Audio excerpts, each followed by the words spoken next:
بسم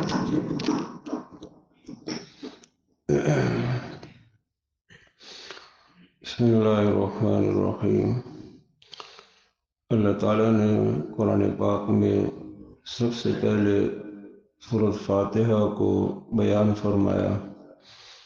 فاتحہ کہتے ہی فتح سے کھولنے کو ہے کہ قرآن کو اس سورت کے ذریعے سے کھولا جا رہا ہے، بیان کیا جا رہا ہے، قرآن کے احکام کو، قرآن کے علم کو، قرآن کے رازوں کو بیان کیا جا رہا ہے۔ اور یہ سورت اللہ تعالیٰ نے کسی آسمانی کتاب کے اندر نازل نہیں کی۔ آپ صلی اللہ علیہ وسلم نے فرمایا کہ ما انزل فی التوراۃ ولا فی الانجیل ولا فی الزبور ولا فی الفرقان، پورے قرآن کے اندر بھی اس طرح کی دوسری صورت نہیں ہے جو یہ صورت ہے۔ نہ تورات میں ایسی صورت نازل ہوئی، نہ زبور میں، نہ انجیل میں۔ قرآن میں فرمایا گیا وَلَقَدْ آتَيْنَاكَ سَبْعًا مِّنَ الْمَثَانِي وَالْقُرْآنِ الْعَظِيمِ، اے نبی جی ہم نے آپ کو جو ہے 7 مثانی دی ہے، اس کی 7 آیتیں ہیں 7 مثانی، اور قرآن دیا ہے۔ حالانکہ قرآن کے اندر سورۃ فاتحہ داخل ہے، لیکن اس کو الگ سے ذکر کیا وَلَقَدْ آتَيْنَاكَ سَبْعًا مِّنَ الْمَثَانِي، کہ مثانی جو ہے بار بار اس کو دہرایا جاتا ہے، پڑھا جاتا ہے۔ نماز کے اندر، ہر نماز کے اندر سورۃ فاتحہ پڑھی جاتی ہے، اس لیے یہ مثانی ہے۔ 7 جو ہے 7 آیتیں ہیں اس کے اندر۔ تو اس میں سب سے پہلے جو ہے فرمایا کہ اللہ کی تعریف سے جو ہے سورت کو شروع کیا گیا، الحمدللہ، کہ ساری تعریفوں کا جو مستحق ہے وہ صرف اللہ کی ذات ہے، کیوں وہی رب العالمین ہے اور وہی ساری کائنات کا خالق اور مالک ہے۔ لہذا انسان کو کیسے جو ہے پیدا کیا اور کن جو ہے حالات میں پیدا کیا اور اس کو پروان چڑھایا، تو جب وہ کچھ بولنے کے پڑھنے کے قابل ہوا تو اس کو کہا کہ سب سے پہلے تم اللہ کی تعریف کر، کہ جس نے تمہارا تو کوئی وجود ہی نہیں تھا اور تمہارا تو کوئی تذکرہ ہی نہیں تھا، تمہیں اللہ تعالیٰ نے یہاں تک پہنچایا ہے، تو سب سے پہلے تم اس اللہ کی تعریف، الحمدللہ۔ اس لیے ساری چیزوں میں سب سے پہلے اللہ کی تعریف ہے کہ وہی رب العالمین ہے۔ رب العالمین من شیء الا یسبح بحمدہ، کائنات کی ہر چیز جو ہے وہ اللہ کی تسبیح بیان کر رہی ہے، اللہ کو یاد کر رہی ہے۔ ایک انسان ہے کہ اس کو کہنا پڑتا ہے کہ بھئی اپنے مالک کو یاد کر لو، خالق کو یاد کر لو، ورنہ کائنات کی ہر چیز خود بخود اللہ کو یاد کر لو۔ وَإِن مِّن شَيْءٍ إِلَّا يُسَبِّحُ بِحَمْدِهِ، رب العالمین کے کہنے سے اشارہ ہے کہ ساری کائنات جو ہے وہ پیدا کی ہوئی ہے اور وہ پیدا کی ہوئی اللہ کی محتاج ہے۔ کل ما سوى اللہ فهو محتاج الیہ، اللہ کے علاوہ جتنی بھی چیزیں ہیں ہر چیز وہ اللہ کی محتاج ہے۔ اللہ کے ساتھ جو ہے اس کا نظام چل رہا ہے، انسان کا، اس اپنے قیام کے اندر بھی، اپنے بقا کے اندر بھی۔ جس دن اس کا ارادہ ہو جاتا ہے کہ اب اس کو ختم کرنا ہے تو اسی دن اس کی موت واقع ہو جاتی۔ تو انسانوں کی بقا بھی اس کے امر سے چل رہی ہے، انسان کوئی اپنی طاقت سے نہیں چل رہا۔ قرآن پاک میں فرمایا قل الروح من امر ربی، روح انسان کے اندر چل رہی ہے، وہ اللہ کا امر ہے۔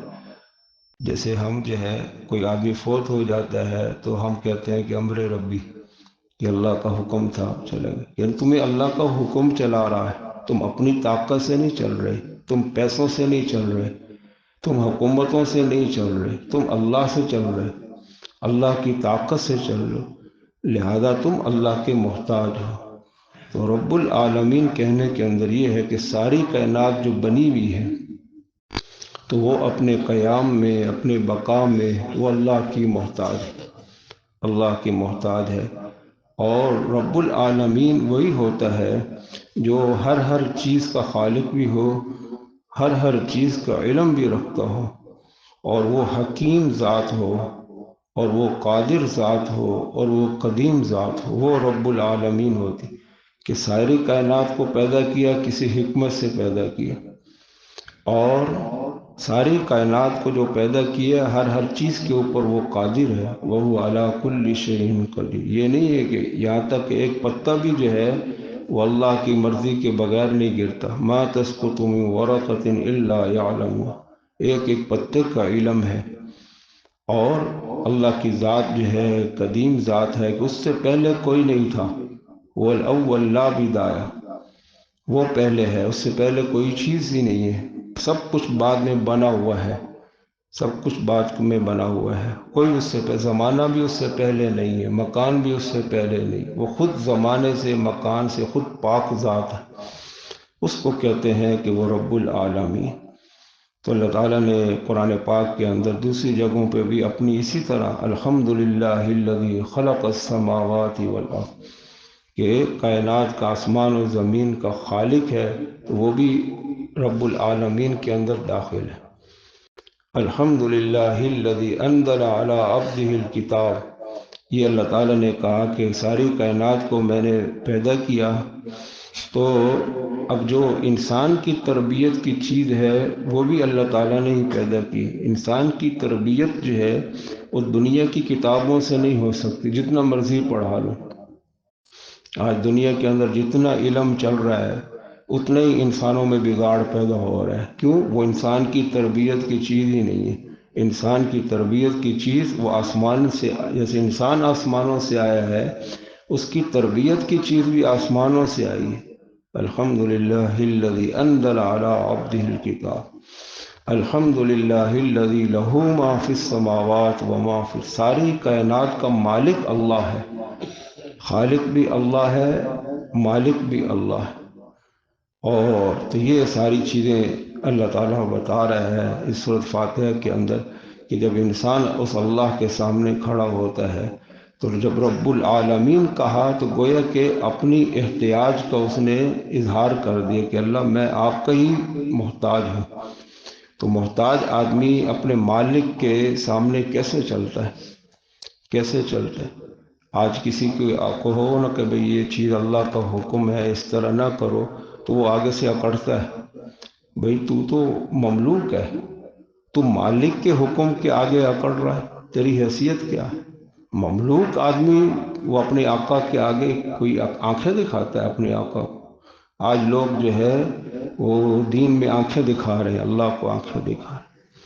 تو اس وجہ سے جو ہے محتاج آدمی کو محتاج بن کے ہی چلنا چاہیے، کیونکہ اس کی ڈور کسی کے ہاتھ میں، اس کے ہاتھ میں تو ہے ہی کچھ نہیں، وہ جب چاہے تمہاری ڈور کھینچ لے اور قبر میں مٹی میں ڈال دے، اور اس کے بعد وہ کیسے مٹی جو ہے انسان کو رل مل وہ ختم کر دیتی۔ تو انسان کی تو یہ اوقات ہے، یہ حیثیت ہے۔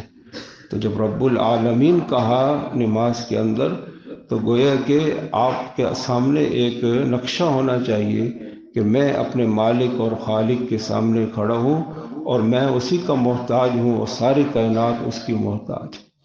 اللہ تعالیٰ عمل کی توفیق۔